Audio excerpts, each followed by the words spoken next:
कन्याकुमारी भारत के तमिलनाडु राज्य के सुदूर दक्षिण में स्थित एक प्रसिद्ध शहर और ऐतिहासिक तीर्थ स्थल है।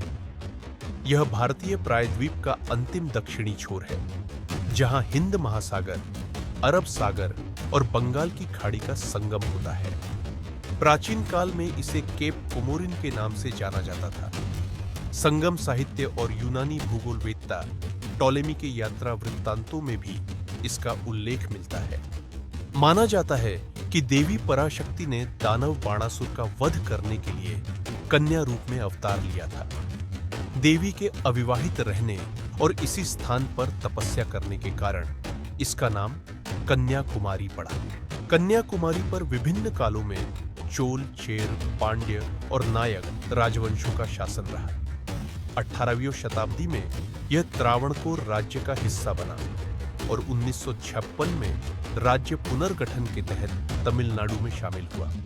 कन्याकुमारी की सबसे बड़ी विशेषता 3 महासागरों, अरब सागर, बंगाल की खाड़ी और हिंद महासागर का मिलन स्थल है।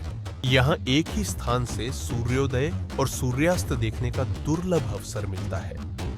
चैत्र पूर्णिमा के दिन यहाँ एक साथ सूर्यास्त और चंद्रमा उदय होते देखा जा सकता है। समुद्र के भीतर एक विशाल चट्टान पर बना यह स्मारक स्वामी विवेकानंद के ध्यान स्थल की याद में बनाया गया है। 1852 में स्वामी जी ने यहाँ 3 दिनों तक गहन ध्यान लगाया था।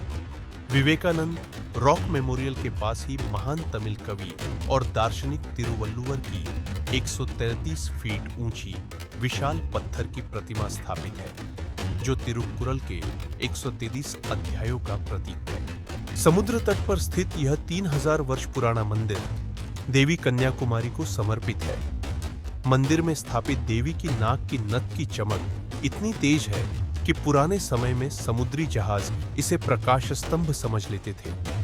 यह स्मारक महात्मा गांधी की चिता भस्म को समुद्र में विसर्जित करने से पूर्व जनता के दर्शनार्थ रखे जाने वाले स्थान पर बना है। इसकी वास्तुकला ऐसी है कि हर वर्ष 2 अक्टूबर को सूर्य की पहली किरणें ठीक उसी स्थान पर पड़ती हैं जहां अस्थियां रखी गई थीं।